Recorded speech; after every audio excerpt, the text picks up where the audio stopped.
7h-10h sur Radio Courtoisie, suivez la ligne droite. Le président de la République s'est donc exprimé mardi soir sur 6 chaînes de télévision simultanément, ne convoquant que 8,7 millions de téléspectateurs. Une longue conférence de presse devant un parterre de journalistes et de ministres, durant laquelle peu de choses ont été dites finalement. En tout cas, rien de nouveau et sur un ton plutôt sympathique, printanier, comme si tout allait pour le mieux dans le meilleur des mondes. Mais comment son discours a-t-il été perçu par les Français ? Qu'attendaient-ils ? Qu'en retiennent-ils ? Et que dit cette séquence de la présidence d'Emmanuel Macron en ce début d'année 2024 ? Nous en parlons ce matin avec nos deux invités, Benjamin Cauchy et Jérôme Sainte-Marie. Bonjour. Bonjour. Alors Benjamin Cauchy, vous êtes présent, Jérôme Sainte-Marie arrivera certainement dans un instant. Benjamin Cauchy, je rappelle que vous êtes entrepreneur, l'une des figures du mouvement des Gilets jaunes. Vous avez également été porte-parole durant la campagne d'Éric Zemmour. Et je présenterai Jérôme Sainte-Marie lorsqu'il nous rejoindra. Alors je vais vous poser une première question pour amorcer cette table ronde, Benjamin Cauchy. Qu'avez-vous retenu de la conférence de presse du président de la République mardi soir ? J'ai surtout retenu un bel exercice de communication, Maud. J'ai retenu un bel exercice de communication avec un président qui qui s'auto-congratule finalement, qui a une capacité et une intelligence situationnelle extraordinaire à analyser tout ce qu'il n'a pas fait. Donc j'ai trouvé ça exceptionnellement fort de sa part.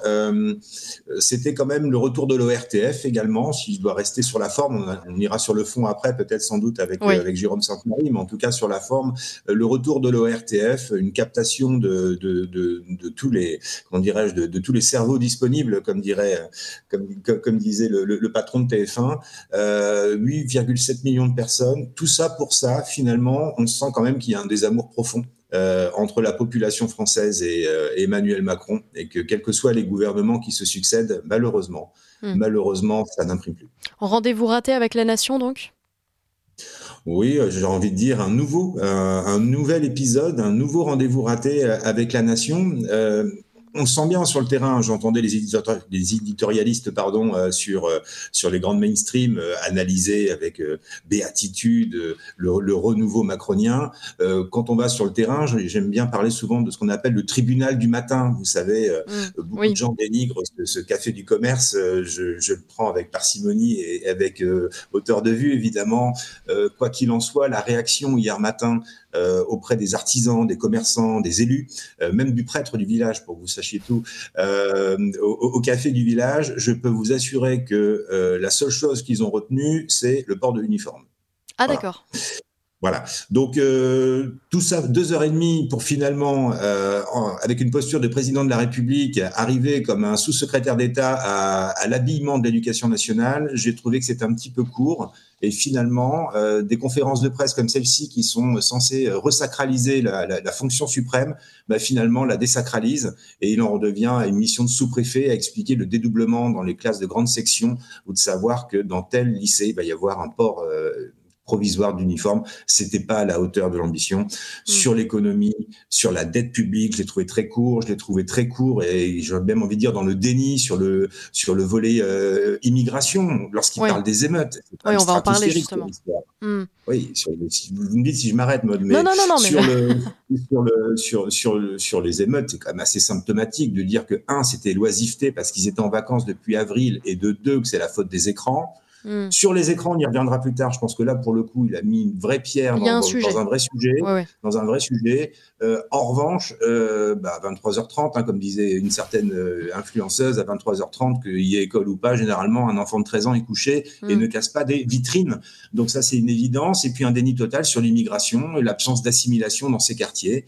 Il dit que les Français qui ont été interpellés sont de nationalité française, effectivement, mais culturellement, est-ce qu'ils sont français ? Est-ce qu'ils ne vivent pas dans un repli communautaire dans des quartiers ghettos ? C'est la vraie question à laquelle il refuse de mettre des mots. Et s'il ne met pas des mots, il ne mettra pas d'action. Donc, sur la forme, un bel exercice. Sur le fond, plutôt pathétique. Oui, vous êtes dur. Alors, Benjamin Cauchy, pendant un certain temps, vous vous êtes fait le relais des Français qu'on n'écoute pas. Et parmi les préoccupations de ces Français, pour parler des choses concrètes, il y a le coût de l'énergie, de l'électricité en particulier. Ça ne s'arrange pas. Emmanuel Macron a toutefois annoncé mardi qu'il n'y aura pas d'augmentation du prix de l'électricité de plus de 10%. Vous y croyez ? Alors, j'y crois moyennement. Vous savez, on est rentré dans la civilisation du poisson rouge, comme dirait Patino, c'est-à-dire que les gens oublient tout de suite ce qui a été dit la semaine précédente. Ils fonctionnent un peu comme avec les réseaux sociaux, des strokes positifs. Ils vivent dans l'émotion. Donc, ce que dit le président de la République aujourd'hui, les Français ont bien compris que ça ne tenait pas forcément. Je vous rappelle que Bruno Le Maire avait déclaré la fin de l'inflation fin août 2022, Oui. il y a à peu près 19 mois. Donc, les Français ne sont pas dupes, ils ont du bon sens, le mot qui a été pompé par le président, mais quoi qu'il en soit, les Français ont du bon sens et ont bien compris que ça ne tiendrait pas. Moi, juste relever l'élément sémantique au moment de cette augmentation des taxes, lors de la conférence de presse, lorsque le journaliste de TF1 et LCI lui pose la question sur l'augmentation de 10% d'électricité, il a répondu par normalisation tarifaire. Voilà. Je vous laisserai écouter, mais je crois que c'est assez symptomatique d'un président qui est très bon peut-être dans une banque d'affaires, mais en tout cas qui a un problème avec la population. Mon petit foyer de 4 personnes, 249 € au mois de décembre, on peut se permettre de les régler en termes d'électricité. Je peux vous assurer que dans mes alentours, et chez les commerçants, les artisans, l'électricité a un impact énorme. Donc je trouve que la réponse n'a pas été à la hauteur, sachant que les Français, comment dirais-je, sur le plan énergétique, nous trouvent assez schizophréniques finalement, puisque nous sommes détenteurs de réacteurs nucléaires, nous sommes producteurs d'énergie, et les Français ne comprennent pas que l'on doit se plier à un système de marché qui nous oblige à acheter plus cher que ce que l'on produit. Donc il y a quelque chose de schizophrénique, et encore une fois, il n'a pas répondu aux attentes sur ce sujet-là. Oui, c'est bien le problème. Le pouvoir d'achat est existant en 2018, vous disiez, Maud, avec cette crise des Gilets jaunes. Je tiens à rappeler que la crise des Gilets jaunes, c'était un ras-le-bol fiscal. C'était des gens qui en avaient marre de payer trop d'impôts. Alors, on en reparle juste dans un instant, parce qu'il est 8h, c'est l'heure du Flash Info d'Adèle. Ligne droite. Allez, venez, Milord, vous asseoir à ma table. Ici, c'est confortable. La table ronde. Alors Jérôme Sainte-Marie nous rejoindra peut-être dans un instant. En attendant, nous sommes toujours avec Benjamin Cauchy et nous évoquions à l'instant la genèse du mouvement des Gilets jaunes. Je vous laisse poursuivre du coup. Oui, voilà. Donc c'est vrai qu'on parlait du coût de l'électricité qui venait d'augmenter de 10% juste avant le flash mode, et effectivement la crise du pouvoir d'achat a été révélée par cette crise des Gilets jaunes qui à la base était une crise qui était un ras-le-bol fiscal. C'était des artisans, des commerçants, des indépendants, des infirmières libérales qui étaient descendus dans la rue le premier samedi. Moi, c'est à cela que j'ai envie de rendre hommage, et c'est ça qui m'anime depuis aujourd'hui plus de 5 ans. C'est d'essayer de non pas de les représenter parce que c'est un mouvement tellement polymorphe, mais en tout cas d'être une voix qui permettent de ne pas oublier qu'il y a des classes moyennes en France, partout, qui subissent cette crise du pouvoir d'achat, qui ont bien conscience, parce qu'il y a quand même de la raison et du bon sens, qui ont bien conscience que ce n'est pas par les dépenses sociales, par la distribution de chèques publics. J'ai envie de dire, comme le disait Margaret Thatcher, il n'y a pas d'argent public, il y a de l'argent des contribuables. Donc les Français ont bien compris que le meilleur moyen d'avoir du pouvoir d'achat, c'était de donner le moins possible à l'État. Et donc, c'est ça aussi que les Français attendent lorsque le président de la République s'accapare toutes les chaînes cathodiques existantes pour pouvoir passer un message. Il n'y a rien du tout. Donc là, encore une fois, une grande frustration. Je ne pense pas que le mouvement des Gilets jaunes reprendra du poil de la bête. Pourquoi ? Parce que tout simplement le mouvement a été sali et complètement estropié par l'extrême gauche, qui a transformé un mouvement, j'ai envie de dire, libéral, un mouvement anti-fiscal, à un mouvement finalement anti-Macron, et on veut tout gratuitement. Donc finalement, c'est un mouvement qui a été galvaudé, et donc tous les gens, les libéraux, les indépendants, les commerçants, ceux qui ont la valeur travail chevillée au corps, ils se retrouvent plus finalement dans ces atermoiements du samedi. Donc Emmanuel Macron l'a bien compris. Macron l'a bien compris, il a laissé glisser le mouvement tel quel vers l'extrême gauche pour aujourd'hui fragiliser et scinder en deux ce mouvement des Gilets jaunes. Et donc il sait que la colère n'est pas retombée, mais en tout cas qu'elle ne reprendra pas forcément le chemin de la rue, à moins que les agriculteurs s'en occupent.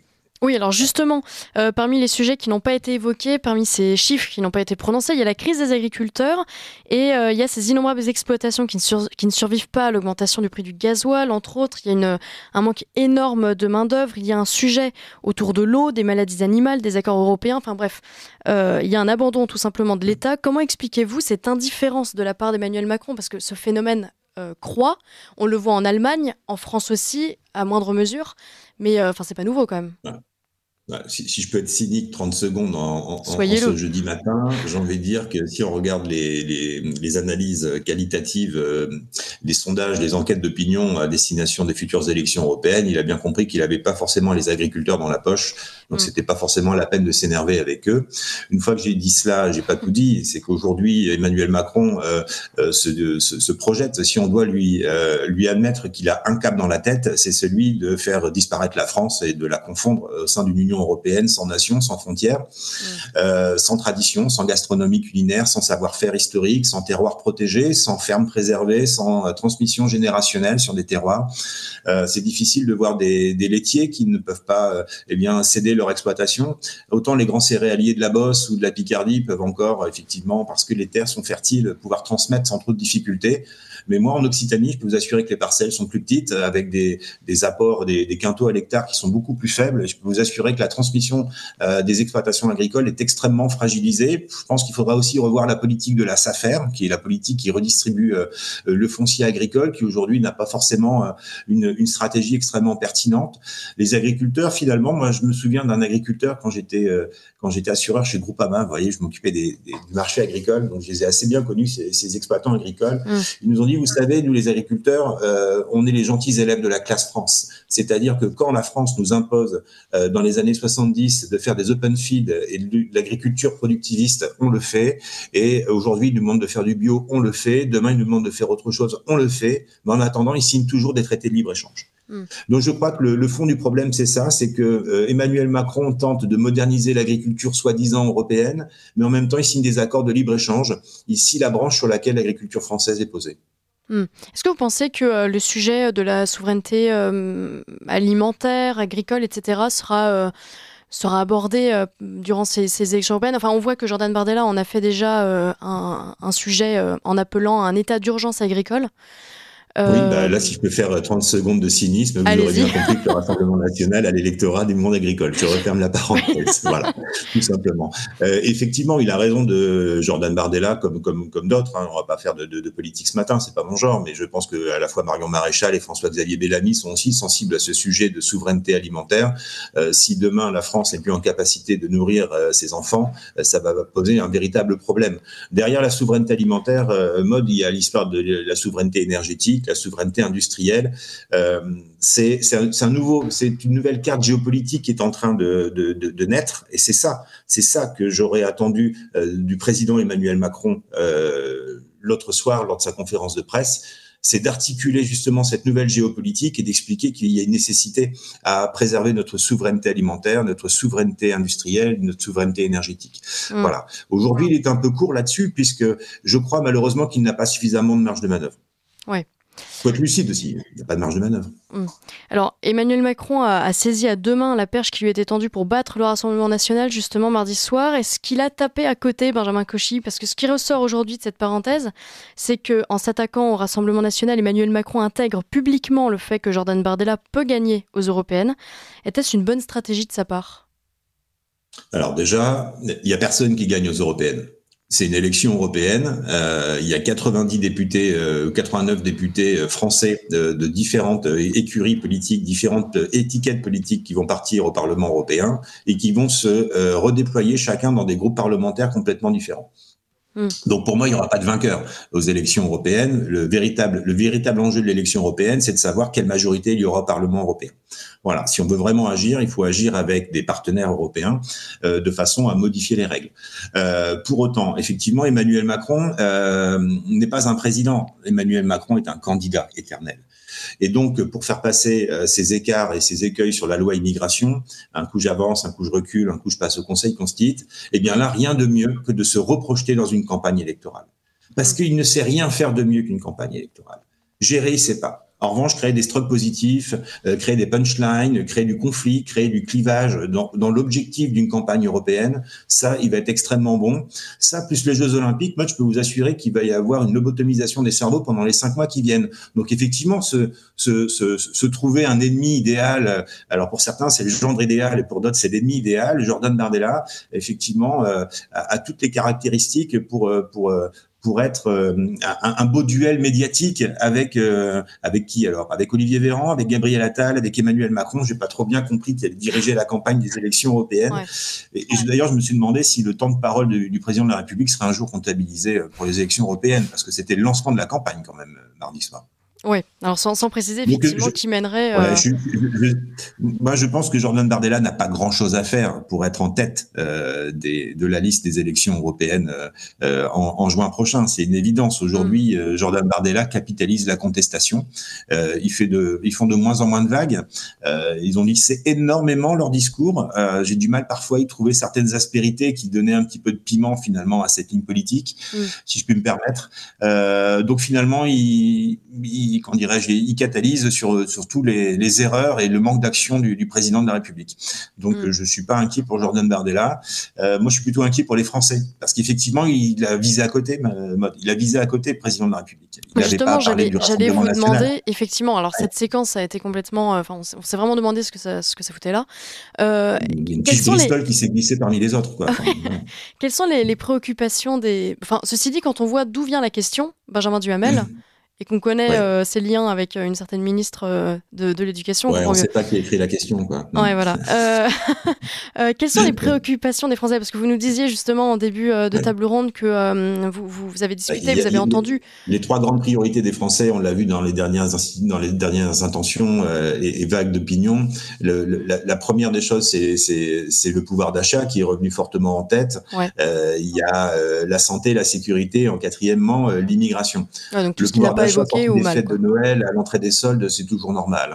Il n'y a pas de souci. Le pouvoir d'achat au mois de janvier, comme on parlait de l'électricité tout à l'heure, du coût du chauffage, le coût du carburant, le fait de racheter des manteaux aux enfants, je peux vous assurer que le pouvoir d'achat en prend un coup. C'est une réalité. Pour autant, il a absolument pas de marge de manœuvre. Il s'est engagé sur une ligne directrice de 2 milliards d'euros de baisse d'impôts, mais ça sera en 2025. Il faudra que ça soit voté en décembre 2024. Donc finalement, c'est une fausse promesse.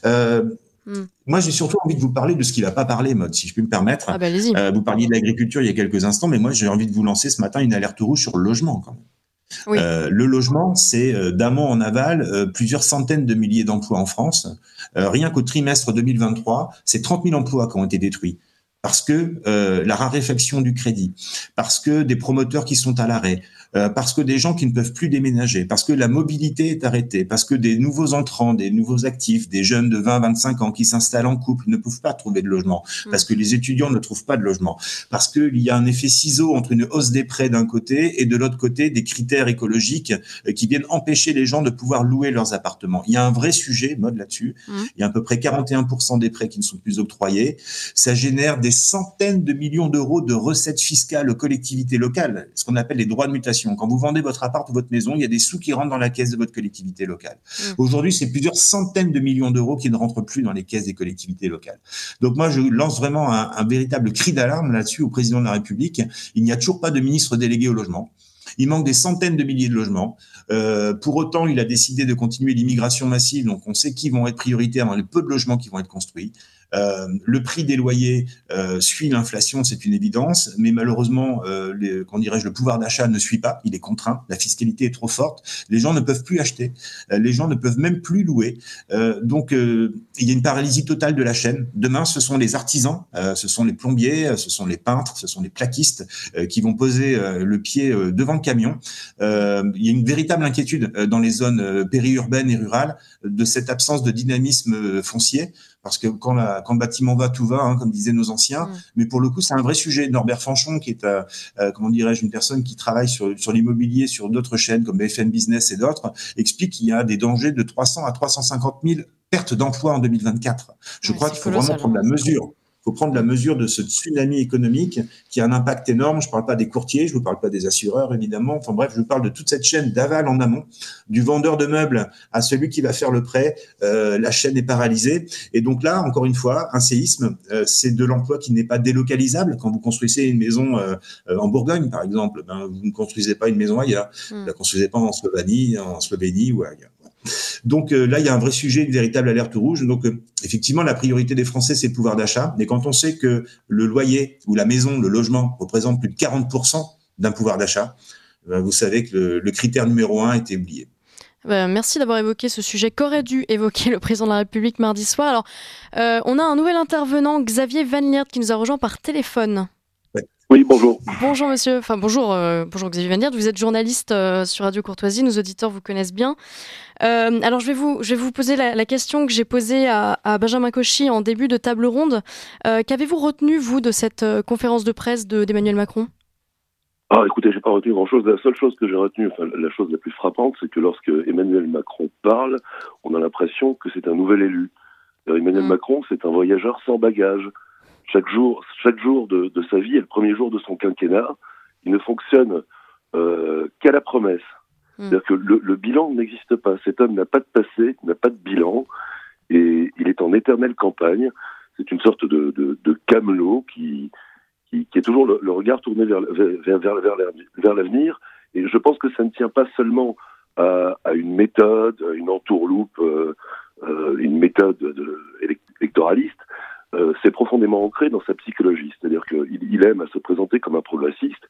Et finalement, la mentalité, la psychologie d'un progressiste, sa façon de fonctionner, de regarder le monde, est d'être toujours vers des lendemains qui chantent, vers une dynamique, le mouvement, bouger. Donc je pense que ce qui caractérise la Macronie, et particulièrement Emmanuel Macron, bien sûr, mais aussi Gabriel Attal, c'est cette incapacité à s'inscrire dans une temporalité longue.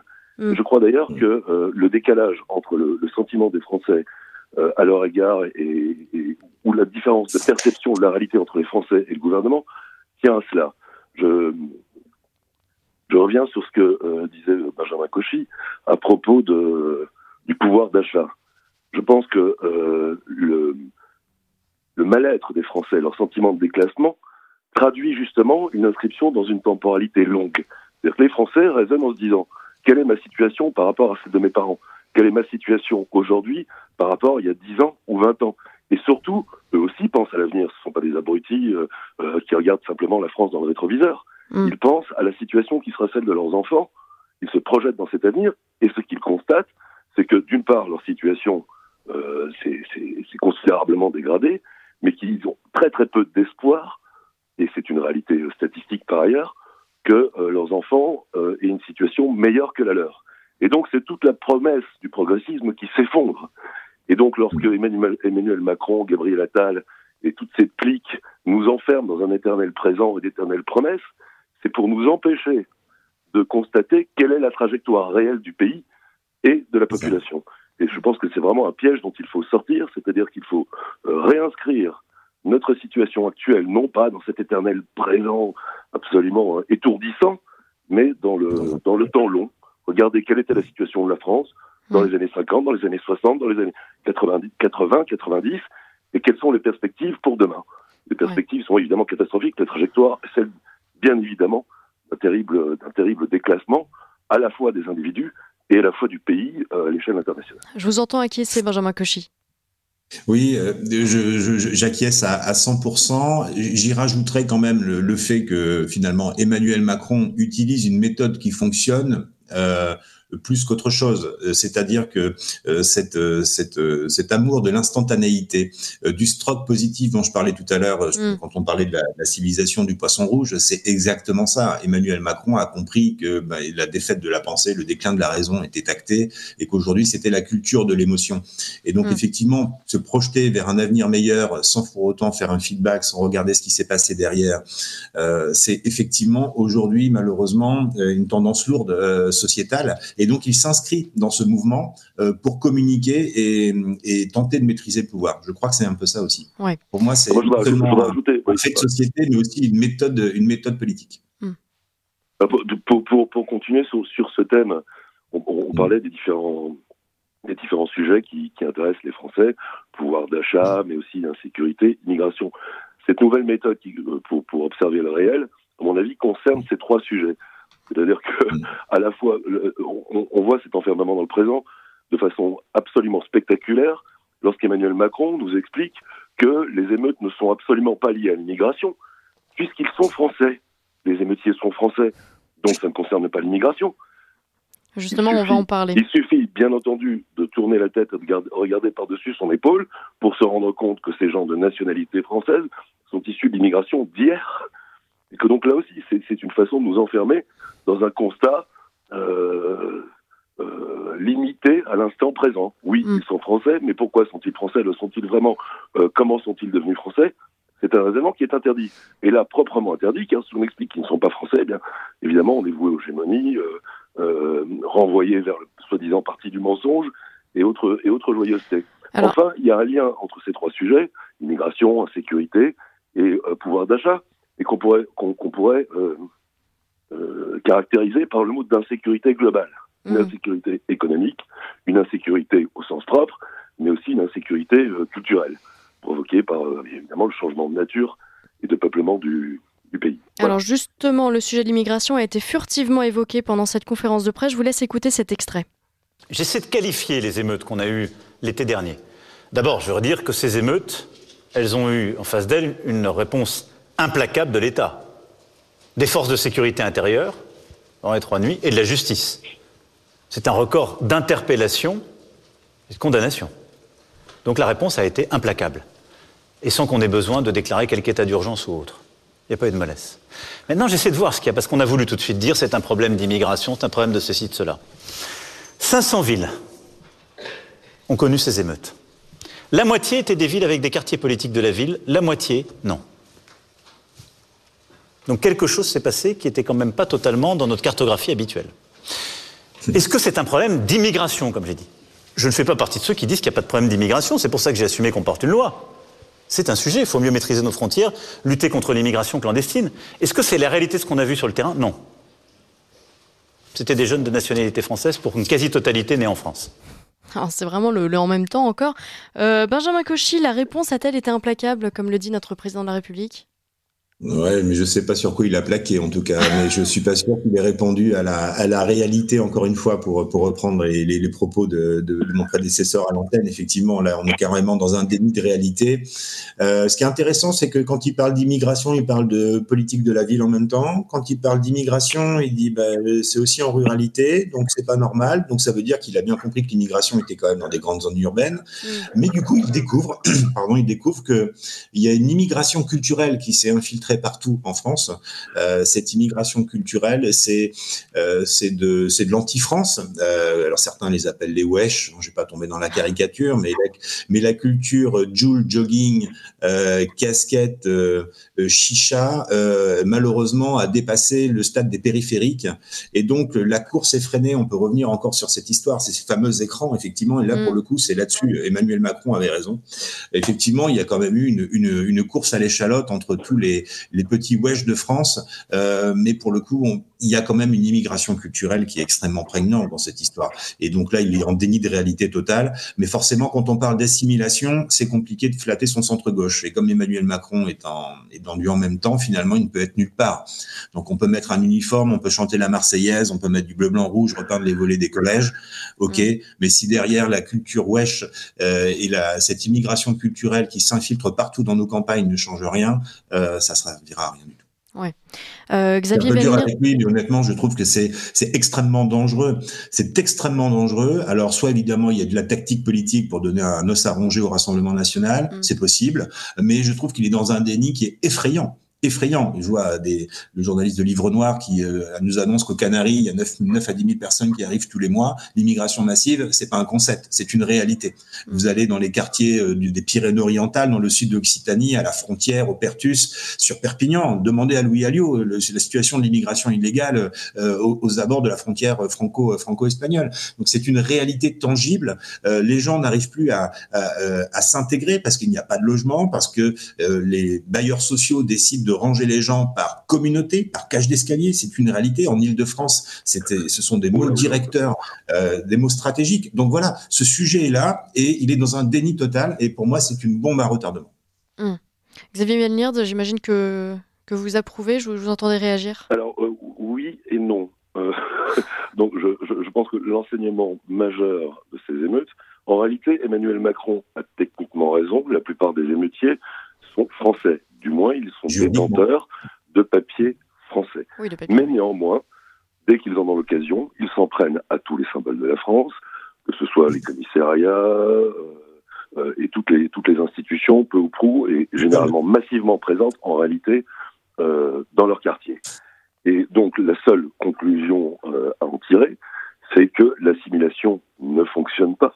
Mais en réalité, c'est là peut-être le petit delta que j'ai avec Benjamin Cauchy, c'est que je pense que l'assimilation ne fonctionne pas parce qu'elle ne peut pas fonctionner avec une immigration massive et que les bailleurs ne seront pas responsables et qu'on n'a pas constitué des ghettos. Je ne veux pas rentrer dans le discours qui consistera à dire oui, mais si on avait fait... Si je peux me permettre de vous répondre là sur le coup, je termine. Vous me répondrez quand j'aurai Laissez-le terminer, Benjamin Cauchy, laissez-le terminer. Il ne faut pas ouvrir la porte à l'idée que si on avait fait différemment, ça aurait fonctionné. C'est là que ça fait presque 30 ans que j'entends que, en fait, ça fonctionne pas en France parce que nous, on a un modèle républicain assimilationniste, mais que ce serait mieux aux Français. On dit, ça fonctionnerait mieux si on avait un modèle qui prend en compte les différences, comme dans le monde anglo-saxon. Et aux anglo-saxons, on dit que ça ne fonctionne pas, parce que là-bas non plus, ça ne fonctionne pas, parce qu'ils devraient s'inspirer du modèle français. C'est-à-dire qu'à chacun, on explique que c'est l'État ou les autochtones qui n'auraient pas fait ce qu'il fallait pour que ça fonctionne bien. En réalité, bien entendu, cela ne peut pas fonctionner. Lorsqu'il y a un tel effet de masse, eh bien, la démographie, oui, devient le destin. Et il est impossible d'assimiler, parce que l'assimilation, en réalité, ce sont des parcours individuels, volontaires, et pas une machine à intégrer des millions de personnes ou à assimiler. C'est absolument impossible, et c'est d'autant moins impossible que la plupart de ces gens nous méprisent profondément. On est dans un instant historique où, à la surface de la planète entière, les peuples confrontés à la mondialisation se retournent vers leurs identités historiques. Et donc, penser qu'on va faire de gentils petits Français avec tous ces gens qui arrivent par bateau entier quotidiennement, c'est une illusion absolument mortifère. Benjamin Cauchy, pour conclure. Oui, bon, on n'est pas d'accord, mais on accord, quoi. Mais on est synchro, hein, chers compatriotes du matin. Je vous rassure, effectivement, l'assimilation est un échec. On peut effectivement compter sur le volontarisme et l'individualité et les ressorts personnels de chacun pour pouvoir s'assimiler. Je pense aussi que si l'État devait servir à quelque chose, pour moi, elle doit servir au minimum, mais en tout cas à fabriquer des Français. Je pense que c'est une mission que l'État doit pouvoir également s'accaparer. Et effectivement, j'ai envie de dire que il y a une part de volonté individuelle, mais pas seulement. Je crois qu'il y a des choses qui se disent. Mais il faut fermer les frontières avant, hein, soyons bien clairs, si on doit résumer la situation. J'ai bien compris. Je ne parlais que d'un petit delta de différence entre nous. Puisque je rebondis quand même sur ce terme fabriquer des Français, puisque en quelques secondes.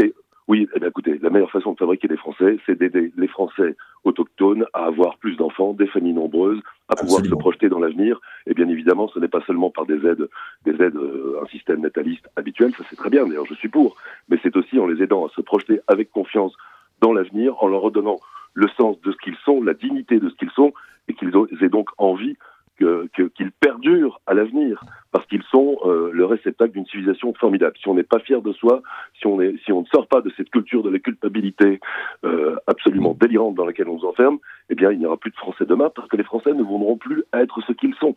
Il faut redonner de la confiance, de la fierté et une envie de se projeter collectivement dans l'histoire.